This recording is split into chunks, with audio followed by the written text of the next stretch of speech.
السلام علیکم، میرا نام ہے کلیو and you are watching tales of terror episode 9۔ ہماری آج کی سٹوری بھی اسلام آباد سے جڑی ہوئی ہے۔ اگر آپ بھی اپنی سٹوری دوسروں کو سنانا چاہتے ہیں تو آپ مجھے انسٹاگرام پہ DM کر سکتے ہیں۔ So without any further review بڑھتے ہیں ہماری آج کی پہلی سٹوری کی طرف۔ میرا نام ہادی ہے اور یہ واقعہ میں نے اپنی ایکسٹینڈڈ فیملی سے سنا تھا، تو میں نے سوچا آپ سب کے ساتھ بھی شیئر کیا جائے، کیونکہ اس واقعے نے ایک ٹائم پر تو مجھے بھی ہلا کر رکھ دیا تھا۔ یہ واقعہ 2005 کا ہے۔ ایک فیملی تھی جو کہ گجرانوالہ سے اسلام آباد کے سیکٹر F11 میں شفٹ ہوئی تھی۔ پہلے ہفتے تو سب کچھ صحیح جا رہا تھا۔ جوں وقت گزرتا رہا، اس فیملی کو اپنی فیملی کے علاوہ بھی کسی اور مخلوق کی موجودگی کا احساس ہوتا تھا۔ وہ لوگ اس چیز کو جو بھی تھی اس کو نہیں دیکھ سکتے تھے، لیکن وہ چیز انہیں ضرور دیکھ سکتی تھی۔ انہیں وہ اپنی موجودگی کا احساس اور اپنی سائنس بھی شو کرواتی تھی۔ ان کے گھر میں اکثر کھڑکیاں کھلی ہوئی بند ہو جاتی تھیں اور باتھ روم کے دروازے خود بخود ہی بند ہو جاتے تھے، اور گھر کے کونوں میں کسی جانور کی طرح ہڈی چبانے کی آوازیں بھی آیا کرتی تھیں۔ لیکن انہوں نے اس سب پر زیادہ غور نہیں کیا۔ انہوں نے سوچا کہ نئے شفٹ ہوئے ہیں، نئی انوائرمنٹ ہے، ایڈجسٹ ہونے میں تھوڑا ٹائم تو لگے گا۔ کافی ہفتوں تک یہ سلسلہ ایسے ہی چلتا رہا۔ ایک دن جب 3 بہن بھائی گھر میں اکیلے تھے اور ان کے والدین کہیں گئے ہوئے تھے تو اچانک گھر میں شیشہ ٹوٹنے کی آواز آئی۔ جب وہ سب بہن بھائی دیکھنے گئے تو ان کو ٹوٹا ہوا شیشہ تو ضرور ملا، پر بات صرف شیشے تک محدود نہیں تھی، وہ شیشے کے ارد گرد خون بھی تھا۔ یہ بات انہوں نے اس وقت اپنے پیرنٹس کو نہیں بتائی تھی۔ پھر ایک رات 3 بجے کے قریب ان کی سب سے چھوٹی بیٹی کچن میں پانی پینے کے لیے نیچے آئی تو اس نے دیکھا کہ اس کی بہن کچن میں پہلے سے ہی موجود کھڑی ہے اور وہ کچھ کھا رہی ہے، اور اس سے پہلے وہ اپنی بہن کے پاس جاتی اور اس سے پوچھتی کہ وہ کیا کھا رہی ہے، اس نے دیکھا اس کی بہن کے ہاتھ میں کچا گوشت ہے اور وہ اسے چبا رہی ہے۔ یہ دیکھتے ہوئے اس نے مناسب یہ سمجھا کہ وہ اپنی والدہ کو بتائے، تو وہ آہستہ سے اپنی والدہ کے کمرے میں گئی اور ان کو اس سب صورتحال کے بارے میں بتایا۔ اگلے دن سمیہ کے والد اس کے کمرے میں گئے۔ اس وقت وہ اپنے کمرے میں موجود نہیں تھی۔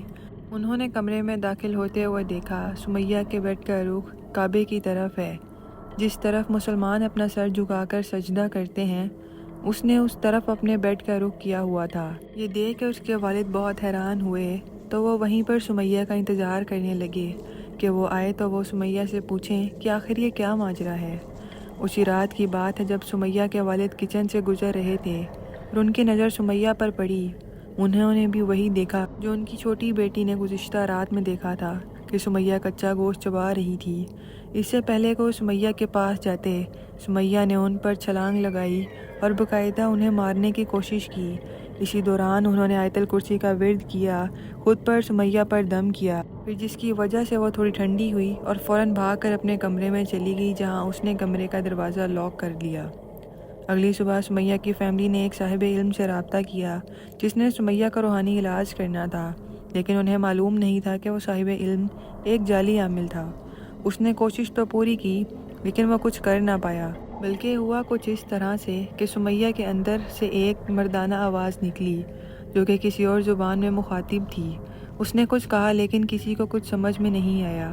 اس کے بعد سمیہ کے گھر والوں نے بہت سے لوگوں سے رابطہ کرنا شروع کر دیا، کسی نہ کسی طرح سمیہ ٹھیک ہو جائے۔ وہ فیملی زیادہ ریلیجیس تو نہیں تھی، لیکن کبھی کبھار کچھ چیزیں دینی اعتبار سے کر لیا کرتی تھی۔ ایک دن سمیہ کی فیملی کو گھر میں سے کسی کے گھرانے کی آواز آئی۔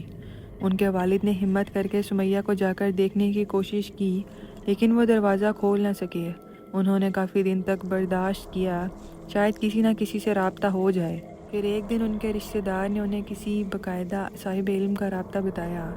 جب انہوں نے ان صاحب علم سے رابطہ کیا اور انہیں سمیہ کی صورتحال کے بارے میں بتایا تو اگلے دن وہ صاحب ان کے گھر آ گئے۔ انہوں نے سمیہ کی حالت دریافت کی، جس کے بعد انہوں نے رقیہ شروع کر دیا۔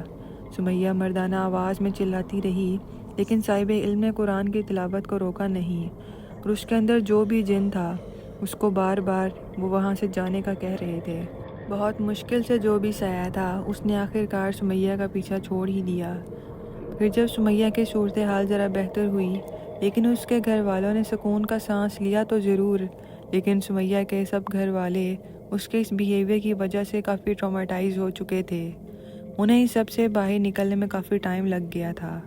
پھر جب سمیہ آہستہ آہستہ اپنی مینٹل سٹیٹ میں واپس آئی تو سب گھر والوں نے دیکھا کہ سمیہ کی باڈی پر بہت طرح کے اسکریچز ہیں، جیسے کسی نے اس کو کریچا ہے۔ بہرحال میرا آپ سب کو ایک ہی مشورہ ہے کہ کوشش کیا کریں زیادہ سے زیادہ باوضو رہنے کی، اور اللہ کا نام لیتے رہا کریں۔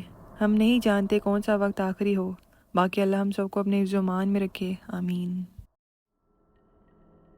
ہمارا تعلق پنجاب سے ہے، بیسیکلی رحیم یار خان کے گاؤں سے ہے، اور یہ سٹوری میری امی کی فرینڈ سے جڑی ہوئی ہے۔ میری نانوں کے گھر کے ساتھ ہی میری دوست کا گھر ہوا کرتا تھا۔ دونوں گھروں کے کافی اچھے تعلقات تھے۔ میری امی ماموں اور خالوں کی دوستی ان کے بچوں سے تھی۔ ایسے ہی ان کے بچے ہماری نانی کے گھر کھیلنے جاتے تھے، اور سیم ان کے بچے نانی کے گھر کھیلنے آتے تھے۔ ان کی ایک بیٹی تھی جس کا نام فرزانہ تھا۔ اس کی ایج اس وقت کوئی 15 سال کی ہوگی۔ وہ میری امی کی سہیلی بھی تھی، اور ایک دفعہ ایسا ہوا، عید کا دن تھا، ان کی امی نے گوشت بنا کر ڈبے میں ڈال کر فرزانہ کو ہدایت کی کہ میری خالہ کے گھر دے دو، یعنی کہ میری نانی کے گھر۔ فرزانہ تیار ہوئی اور میری نانی کے گھر گوشت دینے چلی آئی۔ میں یہ بتاتی چلوں، یہ بات 30 سال پرانی ہے۔ فرزانہ اور اس کے گھر والے بہت ہی سیدھے اور شریف لوگ تھے۔ ہوا کچھ یوں کہ شام ہو گئی تھی اور فرزانہ ابھی تک گھر نہیں آئی تھی۔ اس کی امی کو لگا کہ وہ اپنی خالہ کے گھر گئی ہوگی۔ ان کی امی نے ان کے خالہ کے گھر فون کیا، لیکن معلوم ہوا کہ فرزانہ تو وہاں پہنچی ہی نہیں ہے۔ ایسے ہی 2 دن گزر گئے، اس کی تلاش جاری تھی، اور تیسرے دن کسی ریلیٹیو سے ان کو خبر ملی کہ اینٹوں والی بھٹی سے ایک لڑکی بے ہوش ملی ہے۔ جب انہوں نے جا کر دیکھا تو وہ فرزانہ تھی۔ اس کو فوراً گھر پہنچایا گیا اور ہاسپٹل لے کر گئے۔ کچھ ٹائم بعد اسے ہوش آیا تو اس کے گھر والوں نے پوچھا کہ وہ وہاں پر کیا کر رہی تھی۔ فرزانہ نے بتایا کہ جب وہ رستے میں جا رہی تھی تو راستہ کافی سنسان ہو چکا تھا اور ایک دم آندھی سی چلی۔ مجھے ہر طرف آندھی نظر آ رہی تھی اور گوشت والا شاپر بھی نیچے گر چکا تھا، اور پھر ہوا مزید تیز ہو گئی تھی تو میں بھی وہیں پہ نیچے گر گئی، اور اس کے بعد میں بے ہوش ہو چکی تھی۔ جب مجھے ہوش آئی تو میں نے خود کو اینٹوں والی بھٹی میں پایا۔ وہاں شادی کا سماں تھا اور وہاں بہت لوگ بیٹھے ہوئے تھے جو کہ بہت پراسرار معلوم ہو رہے تھے۔ مجھے کچھ سمجھ نہیں آ رہی تھی۔ ان لوگوں نے مجھے کھانا بھی دیا کہ مجھے کچھ یاد نہیں وہاں کیا ہوا۔ پھر دوبارہ جب میری آنکھ کھلی میں نے خود کو ہاسپٹل میں پایا۔ اب اس واقعے کے بعد سے فرزانہ نہ تو کچھ کھا رہی تھی نہ کچھ پی رہی تھی، بلکہ دن بہ دن کمزور ہوتی جا رہی تھی، اور اس حد تک کمزور ہو گئی تھی کہ ان کو نہلاتی بھی ان کی والدہ ہی تھیں۔ فرزانہ کی حالت کو دیکھ کر ان کی امی بہت روتی تھیں اور کہتی تھیں کہ ان کی بیٹی کو میک اپ کرنے کا، سجنے سنورنے کا بہت شوق تھا۔ وہ اس کے لیے میک اپ بھی لائیں، لیکن وہ بالکل خاموش رہتی۔ ان کی امی ان کو تیار کرتی، میک اپ کرتی، نیل پالش وغیرہ لگاتی، جس کا فرزانہ کو خود بھی بہت شوق تھا، لیکن وہ بالکل بے رونق اور خاموش سی ہو گئی تھی، جیسے کوئی زندہ لاش ہو۔ امی بتاتی ہیں اس کے بعد سے انہوں نے ہمارے ساتھ کھیلنا بھی چھوڑ دیا۔ اس واقعے کو پیش آنے کے 1 مہینے بعد فرزانہ کی ڈیتھ ہو گئی۔ آج بھی میری امی جب یہ واقعہ بتاتی ہیں تو ہم سب کے رونگٹے کھڑے ہو جاتے ہیں۔ آخر فرزانہ کی موت کیوں اور کس وجہ سے ہوئی کوئی نہیں جانتا، لیکن سب یہی مانتے ہیں کہ اس سب کے پیچھے جنات تھے۔ اب فرزانہ کی والدہ کی بھی ڈیتھ ہو چکی ہے۔ اللہ تعالیٰ ان کو اور سب مومنین اور مومنات کو جنت الفردوس میں اعلیٰ مقام عطا فرمائے، آمین۔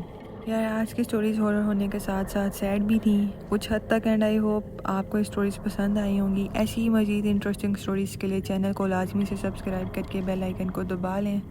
تو ملتے ہیں کسی نئی ایپیسوڈ میں، تب تک کے لیے اللہ حافظ۔